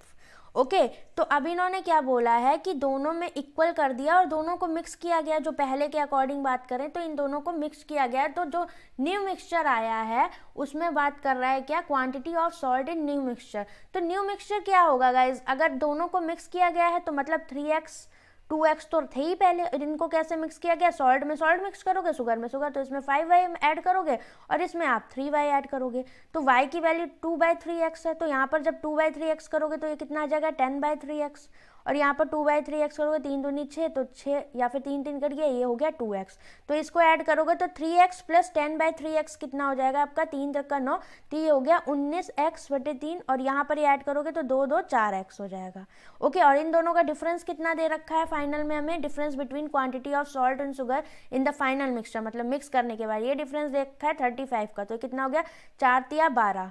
Okay, तो क्योंकि 19x/3 था तो 12, 19 में से 12 गया 7, तो 7x/3 इज इक्वल टू कितना 35, 7 × 5 = 35 ये हो गया। तो x की वैल्यू आ गई आपकी 15। पूछा क्या था हमसे, 3x प्लस 5y पूछा था, या फिर आप क्या बोल सकते हो फाइनल में अगर हम देखें तो ये था हमारा कितना, x के फॉर्म में आई थी वैल्यू कितनी, ये थी 19x/3, यही तो था हमारा सॉल्ट फाइनल मिक्सचर में। तो कितना है 19/3 गुणे कितना 15, 3 × 5 = 15 आ गया 95। मतलब फाइनल आंसर हमारा स्टेटमेंट 1 से तो आ गया, फर्स्ट से नहीं होगा। कौन कह रहा है नहीं होगा, या तो सेकंड या तो नाइदर।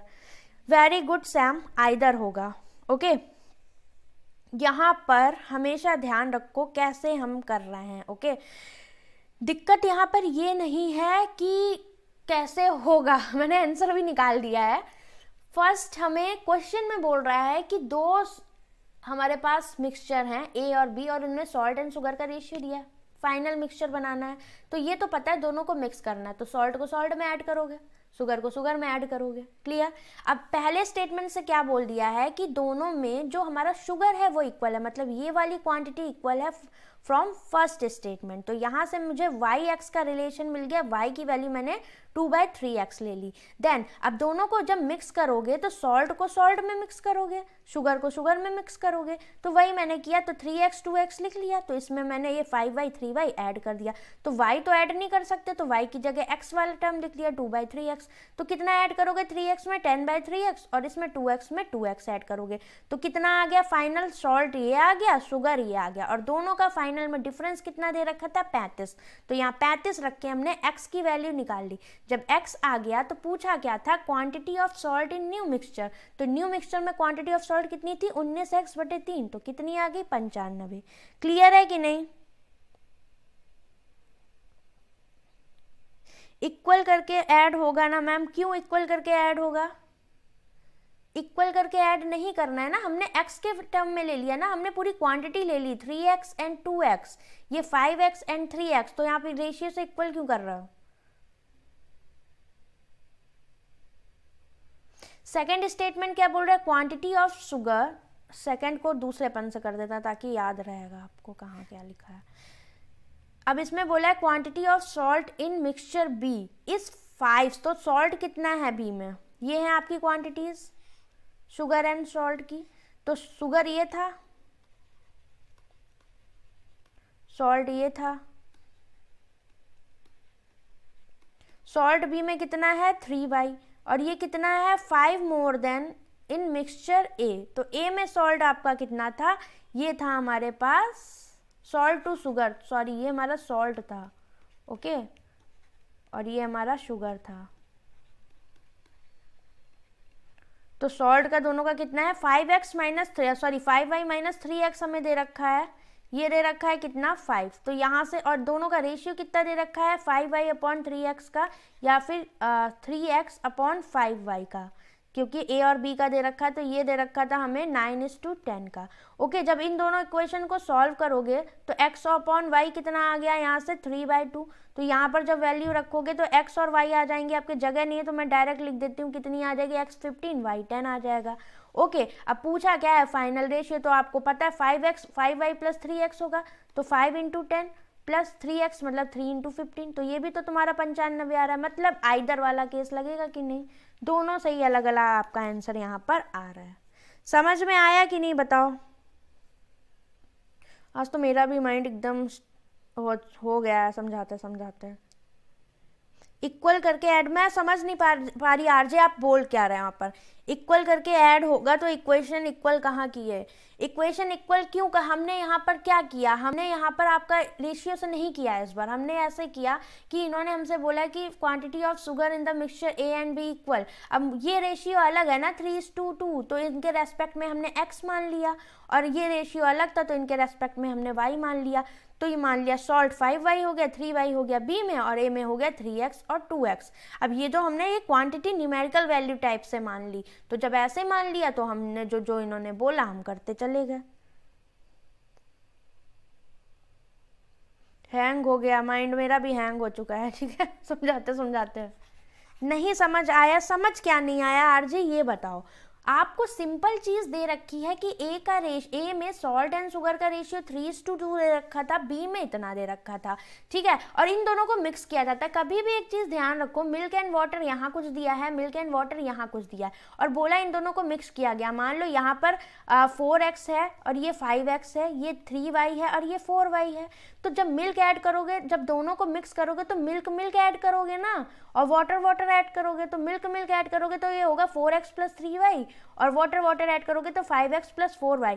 बट हम इनको ऐड नहीं कर सकते, क्यों, क्योंकि दोनों के वेरिएबल्स अलग अलग हैं। तो मैंने y और x में रिलेशन निकाला, कैसे, जो हमें दिया था कि यहाँ पर a और b में हमारा शुगर इक्वल है, तो यहाँ से y is equal to 2/3x आ गया।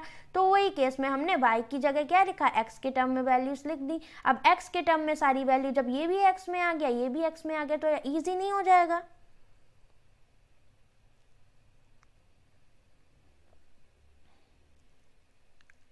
बोलिए, समझ आया गाइज। मैंने आपको अभी तक मेंस का इतना करा दिया है ना कि मैं अभी भी अगर आप लोगों ने सारी क्लासेस ऑनेस्टली की होंगी ना, तो आपका लेवल खुद ही आप एक अलग ही होगा आज की डेट में, ठीक है, क्योंकि बहुत सारी मैंने डीआई की क्लासेस आपको कराई हैं इतनी हाई लेवल, कहने को वो आरआरबी पीओ मेंस की क्लासेस थी, जब उनको खोलोगे ना अंदर तो वो एसबीआई पीओ लेवल और आपको आईबीपीएस पीओ लेवल सारी लेवल मिल जाएंगे उसमें। बाकी मैं करा ही रही हूँ यहाँ पर, ठीक है, तो उन क्लासेस को मिस मत करो। वही चीज़ होती है ना कि फ्री की चीज़ पे आपको ट्रस्ट नहीं होता है कि फ्री है तो पता नहीं क्या पढ़ाया होगा, बट वो बिल्कुल आप पेड में आपको नहीं मिलेगा, इतना ज़्यादा वो एफर्ट वाले कंटेंट हैं। ओके, तो करिए।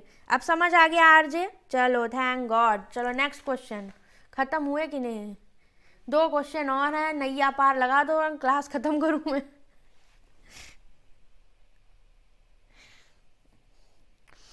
सैम मुझे बहुत अच्छी लगती है मैथ्स, ठीक है, मुझे मतलब जैसे होता नहीं है कि कुछ चीज़ में इंटरेस्ट होता है, और जिस चीज़ में आपको इंटरेस्ट होता है वो आपकी अपने आप ही और ऑटोमेटिकली अच्छी हो जाती है। बुझ गए।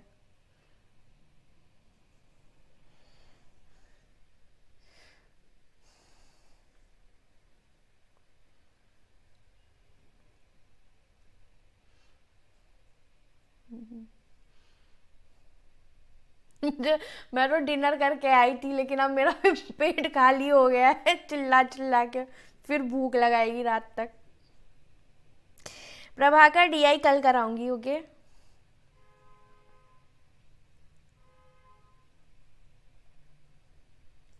कल आपको मस्त डीआई मैंने सोच रखी है कराने को, वो कल करेंगे।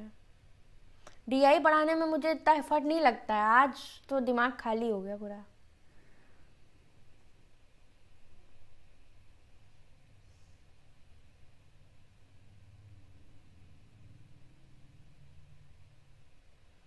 Thank you unknown, thank you so much.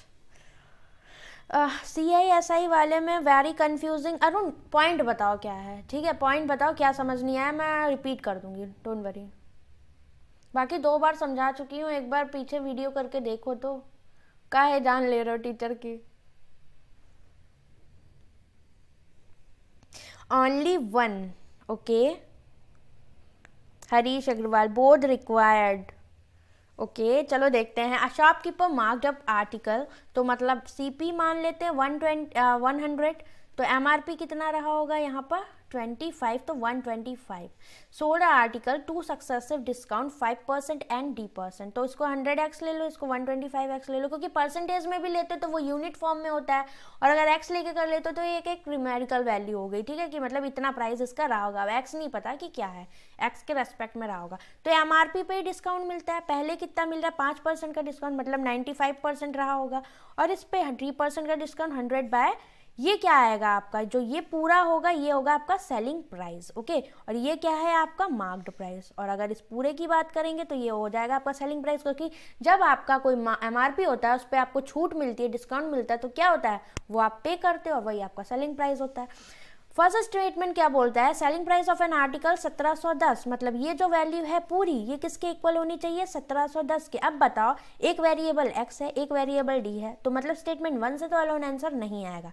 Statement 2 क्या बोलता है, shopkeeper had given a single discount of 12%, he would have gained 50 मोर, इसको 50 रुपए का फायदा और होता है, तो मतलब पहले सेलिंग प्राइस था 1710, ओके। और पहले अगर ये मतलब इतना ये पा रहा था, बट अब इसको कितना है 50 का फायदा और हो रहा है, तो अब कितना 1760 का फायदा हो रहा है। कब, जब ये MRP पर कितना डिस्काउंट दे रहा है 12% का, तो 12% का डिस्काउंट दे देगा, मतलब 88% होगा सेलिंग प्राइस MRP का, तभी इतना सेलिंग प्राइस आएगा। तो MRP कितना है आपका 125x का कितना 88% इज इक्वल टू 1760। सॉल्व नहीं करना, ठीक है, ना बैटरी बची है ना ही जरूरत है। क्या यहाँ से x वेरिएबल है तो x की वैल्यू आ जाएगी यहाँ से कि नहीं, और जब ये x आ जाएगा तो इधर जाके x रख दोगे तो तुम्हारा d आ जाएगा। और पूछा क्या था d, तो मतलब दोनों को कंबाइंड करने पे हमारा आंसर आ रहा है बोथ रिक्वायर्ड। जान नहीं लेगा, ठीक है, जान नहीं लेगा। बोर्ड रिक्वायर्ड है यहाँ पर। RRB PO में अच्छा करके आओगे, बिल्कुल भी परेशान मत हो। अगर आपने डेली क्लासेस फॉलो कर रखी हैं DI वाली और ये, तो डेफिनेटली आपकी कितनी लास्ट टाइम पूरा पेपर भरा था आपका DI से और अर्थमेटिक के क्वेश्चन से, तो बस वही है कि कुछ DI सेलेक्ट कर लो 1-2 और कुछ अर्थमेटिक, तो इतना हो जाएगा कि हाँ मतलब भर का कर लोगे। बाकी जिंदाबाद कौन कौन है, कंप्यूटर है, GA है और हिंदी इंग्लिश जो भी है, ठीक है, इनमें तो करना ही है। रुचित हम नहीं बोलेंगे तुमसे, तुम लेट हो गए हो, ठीक है, इतना चिल्ला चुके हैं, बहुत कम बच्चे आए, मतलब एफर्ट आज कम। जिस दिन सोच के आओ कि हाँ आज बहुत अच्छा पढ़ाना है उस दिन बच्चे नहीं आते, और जिस दिन सोचो कि यार क्वेश्चन नहीं अच्छे हैं उस दिन सब आ जाते हैं। चलो चलो कोई बात नहीं, कोई बात नहीं, ओके। नेक्स्ट,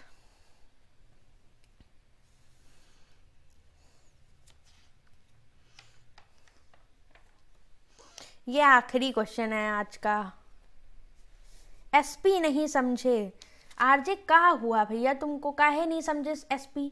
SP क्या होता है, MRP पर जब डिस्काउंट मिलता है वही तो SP होता है। तो MRP 125x था, अब इस पे 2 सक्सेसिव डिस्काउंट मिला, पहले 5% का मिला, तो 5% का तो डिस्काउंट मिल गया, तो 100 में से 5 का डिस्काउंट मिल गया, कितना बचा 95%, और फिर D% का डिस्काउंट मिल गया, तो मतलब 100 में से D का डिस्काउंट चला गया, तो कितना बचा, ये जो आएगा तुम्हारा MRP पे इतना डिस्काउंट, यही तो तुम्हारा सेलिंग प्राइस होगा।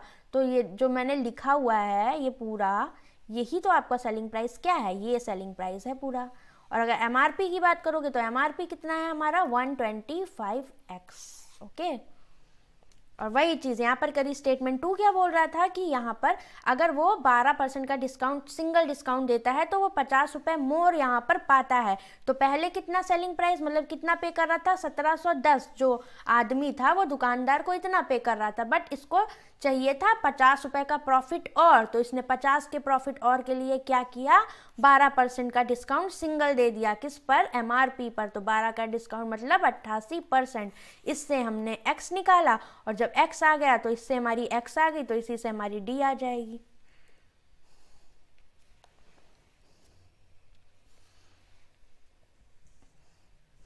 देखो RRB PO का लेवल वही होगा जैसे प्री करके आए हो, ठीक है। तो थोड़ा लगा लेवल हाई था, तो वही मेंस में समझना कि लेवल हाई आएगा। ओके रचित, क्वेश्चन देख लो सारे, तुम्हें क्वालिटी बेस्ड मिलेंगे। ओके, कुछ ना कुछ सीख के जाओगे। अगर PO के लिए तैयारी कर रहे हो तो, क्लर्क के लिए नहीं है क्लास। ओके, क्लर्क वाले दिमाग पे जोर ना दें।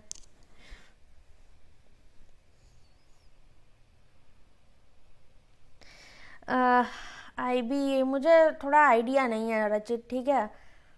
इसके बारे में मुझे सीरियसली कोई आइडिया नहीं है, ना मैंने इसका फॉर्म डाला है और ना मुझे आइडिया है।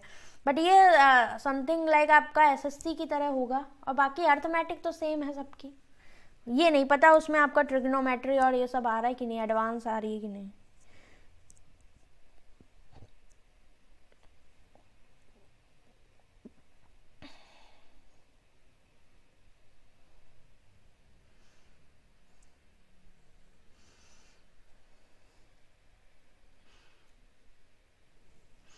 शेयर कर दिया करो सेशन को, कोई नहीं आया आज सेशन में, सब गंदे बच्चे हैं।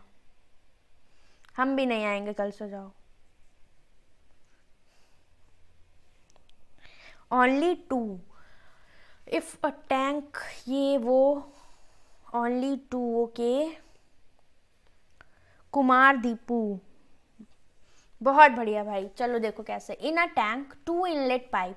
इनलेट पाइप मतलब ये दोनों भरने वाली पाइप हैं, और 2 आउटलेट पाइप मतलब ये दोनों खाली करने वाली पाइप हैं, कनेक्ट की जाती है। Efficiency of pipe B and D are 62.5%।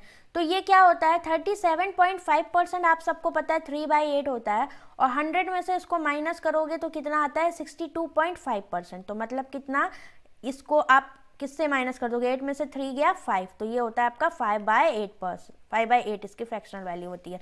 तो B और D की जो एफिशिएंसी है वो 62.5% एंड 33.1/3% ऑफ पाइप A। तो BA ले लो और BD ले लो। इसके 62.5% है, मतलब इनका रेशियो 5:8 हो गया।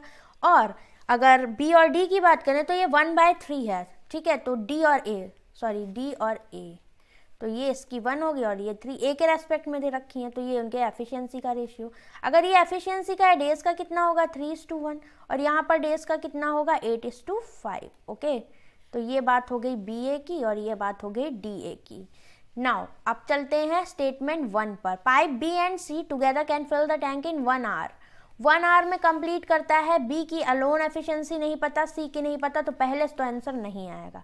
सेकेंड स्टेटमेंट क्या बोलता है, efficiency of pipe C 1/3 of that of pipe B। तो इन दोनों का रेशियो दे रखा है हमें 1:3 का। ओके, तो एफिशिएंसी का ये है, डेज का 3:1 होगा।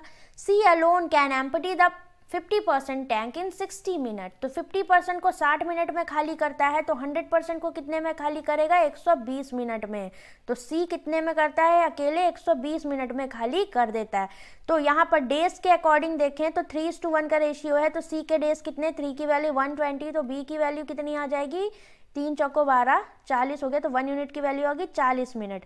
तो B कितने में यहाँ पर भर देता है, क्योंकि ये आपका भरने वाला था, तो ये हो गया 40 मिनट। ओके, अब बात करते हैं B और हमारा A का रिलेशन पता था, तो 8 की वैल्यू 40 हो गई, 8×5 40, तो 5 की वैल्यू 25 हो गई। तो A कितने में भरेगा, यहाँ पर 25 मिनट में। अब देखो यहाँ पर क्या कि एक यहाँ पर अगर डेज का देखें D और A में, तो एक की वैल्यू कितनी 25 मिनट, तो इसकी वैल्यू 25 थी या 75 मिनट। तो D के डेज कितने आ गए, कितने टाइम में खाली कर देगा, 75 मिनट, और ये 120 मिनट। पूछा क्या था कि C एंड D मिलकर कितने टाइम में खाली करेंगे, दोनों के टाइम पता है, तो खाली करेंगे सब निकाल लोगे कि नहीं? तो ओनली 2 यहाँ पर करेक्ट है, एक की तो ज़रूरत ही नहीं पड़ी हमें, तो ओनली 2 हमारा रिक्वायर्ड होगा। समझ आया कि नहीं बोलिए? ओके रचित, समझ में आया कि नहीं? कहाँ इंटेलिजेंट है, हर बार लगता है कुछ ना कुछ नहीं आता है, ठीक है। कभी भी किसी चीज़ में आप हमेशा परफेक्ट नहीं हो सकते हो, हर टाइम कुछ ना कुछ सीखने को रहता है।